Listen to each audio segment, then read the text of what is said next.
السلام علیکم ورحمۃ اللہ وبرکاتہ۔ الحمدللہ وکفا وسلام علی عباد الذین اصطفیٰ، اما بعد فاعوذ باللہ من الشیطان الرجیم، بسم اللہ الرحمن الرحیم۔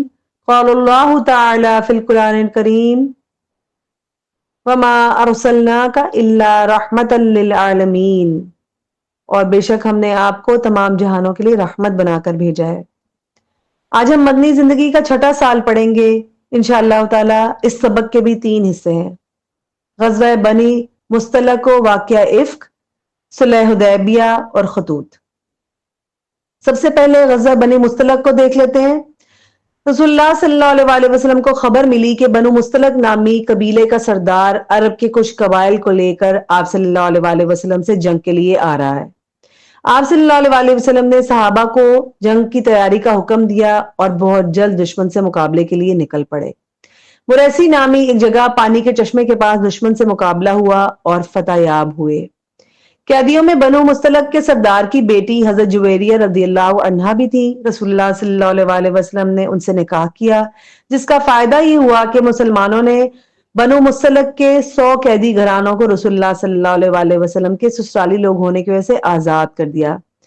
غزوہ بنی مصطلق سے واپسی پر رسول اللہ صلی اللہ علیہ وسلم نے ایک جگہ پڑاؤ ڈالا۔ حضرت عائشہ رضی اللہ عنہا اپنی ضرورت کے لیے گئیں وہاں تو ان کا ہار گم ہو گیا۔ اس کو تلاش کرنے کے لیے وہ پیچھے رہ گئی۔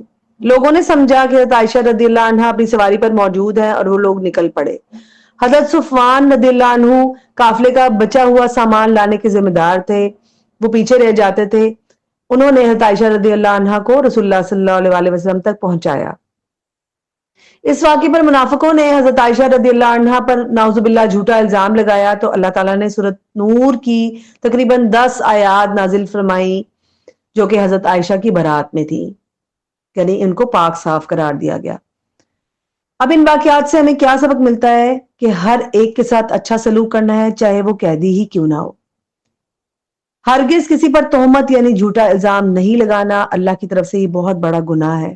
اور آزمائش و مصیبت آئے تو صبر کرنا ہے اور اللہ کی مدد کا انتظار کرنا ہے۔ اب ہم بات کرتے ہیں صلح حدیبیہ کی۔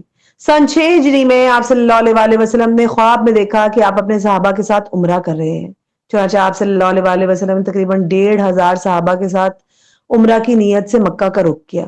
کفار مکہ کو جب خبر ملی تو انہوں نے روکنے کی کوشش کی۔ آپ صلی اللہ علیہ وسلم نے مکہ سے قریبی جگہ حدیبیہ نام تھا اس کا، وہاں قیام کیا اور عثمان رضی اللہ عنہ کو قریش کے پاس پیغام دے کر بھجوایا اور انہیں بتایا گیا کہ ہم جنگ کرنے نہیں آئے بلکہ عمرہ کی نیت سے آئے ہیں۔ قریش نے رسول اللہ صلی اللہ علیہ وسلم سے صلح کی۔ صلح نامہ کی کچھ شرطیں یہ ہیں: مسلمان اس سال نہیں بلکہ آئندہ سال عمرہ کریں گے، اگلے 10 سالوں تک دونوں فریق جنگ کے درمیان جنگ بند رہے گی، ہر کسی کو اختیار ہوگا چاہے تو محمد صلی اللہ علیہ وسلم کے عہد میں داخل ہو یا قریش کے عہد میں۔ قریش کا کوئی شخص اپنے ذمہ دار کی اجازت کے بغیر محمد صلی اللہ علیہ وسلم کے پاس نہیں جائے گا، اور وہ گیا تو اسے واپس کرنا ہوگا، لیکن اگر مدینہ سے کوئی شخص قریش کے پاس آئے گا تو اسے واپس نہیں کیا جائے گا۔ اللہ تعالیٰ نے سورہ فتح کی نازل فرمائی اور اس معاہدے کو فتح مبین یعنی کھلی کامیابی قرار دیا۔ قریش کا صلح کرنا گویا اسلام کی قوت کا اعتراف کرنا تھا۔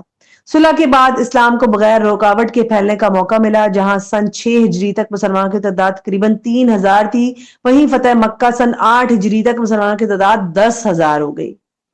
اب اس سے ہمیں کیا سبق ملتا ہے کہ اللہ کے حکم پر عمل کرنا ہی کامیابیوں کا دروازہ کھولتا ہے، اور بعض مرتبہ اپنے قدم پیچھے ہٹا لینا ہی آگے بڑھنے کا موقع دیتا ہے، جس طرح مسلمان واپس چلے گئے اور اگلے سال عمرہ کے لیے اس نیت سے واپس آئے۔ اب رسول اللہ صلی اللہ علیہ وسلم نے خطوط کے ذریعے دین کی دعوت کس طرح دی؟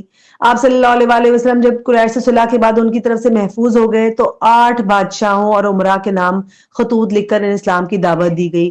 کیسر روم، شاہ فارس خسرو پرویز، شاہ حبش نجاشی، شاہ مصر مقوقس، شاہ عمان کو اور بحرین، یمامہ اور دمشق کے حکام کو ان میں سے بعض نے اسلام بھی قبول کیا۔ خطوط پر مہر لگانے کے لیے آپ صلی اللہ علیہ وسلم کے لیے چاندی کی ایک انگوٹھی بنائی گئی جس پر نقش تھا اللہ رسول محمد۔ اب ان باتوں سے ہمیں کیا اسباق ملتے ہیں کہ آپ صلی اللہ علیہ وسلم ساری انسانیت کے لیے آخری رسول ہے۔ اپنی زندگی میں آپ صلی اللہ علیہ وسلم نے دنیا کی 2 بڑی سلطنتوں کے حاکموں تک دعوت پہنچا دی۔ جیسے بھی ممکن ہو دین کا پیغام پہنچانا ہے، خطوط و کتابت، ای میل وغیرہ، جس طرح سے بھی ہم بات کر سکتے ہیں۔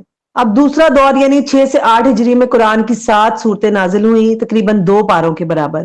6 اور 26واں پارہ یاد رکھنا ہے۔ ان پاروں میں دوسری صورتیں بھی ہو سکتی ہیں، ان کو ہم نے غور سے پڑھنا، سمجھنا اور سیکھنا ہے۔ اب تصور کیجئے کہ مدینہ میں منافقین اسلام اور مسلمانوں کے خلاف مسلسل جو تھے وہ سازشوں میں لگے ہوئے تھے، اور اسی دوران سورہ منافقون اور سورہ نور کی آیات نازل ہوئی، اور رسول اللہ صلی اللہ علیہ وسلم نے اللہ تعالیٰ کے حکم کے مطابق منافقین اور ان کی سازشوں کی حقیقتوں کو بیان فرما دیا۔ صلح حدیبیہ کے حالات کو ہم نے تفصیل سے پڑھنا ہے، پھر سورہ فتح کو پڑھنا ہے تاکہ اس صلح کا فتح مبین ہونا سمجھ میں آ سکے۔ آج ہم نے رسول اللہ صلی اللہ علیہ وسلم کو نہ صرف اپنی آنکھوں سے دیکھ سکتے ہیں اور نہ ہی ان کی مجلسوں میں شریک ہو سکتے ہیں، لیکن ہمارے درمیان رسول اللہ صلی اللہ علیہ وسلم کی احادیث موجود ہیں، قرآن موجود ہے، ہم اس کو ترجمہ تفسیر ہر چیز پڑھ سکتے ہیں تاکہ ہمیں سمجھ میں آئے کہ وہ کیا حالات اور واقعات تھے، تاکہ ہم اس کے ذریعے اپنی آخرت کو سنوار سکیں اور سبق لے سکیں کہ ہم نے ان حالات میں کیسے دین کو پھیلانا ہے۔ اللہ تعالیٰ ہم سب کی مدد فرمائے، ہمارا حامی و ناصر ہو اور ہمیں دین پھیلانے کی توفیق دے، آمین یا رب العالمین۔ سبحانک اللہم و بحمدک، نشہد ان لا الہ الا انت، نستغفرک و نتوب الیک، آمین یا رب العالمین۔ السلام علیکم ورحمۃ اللہ وبرکاتہ۔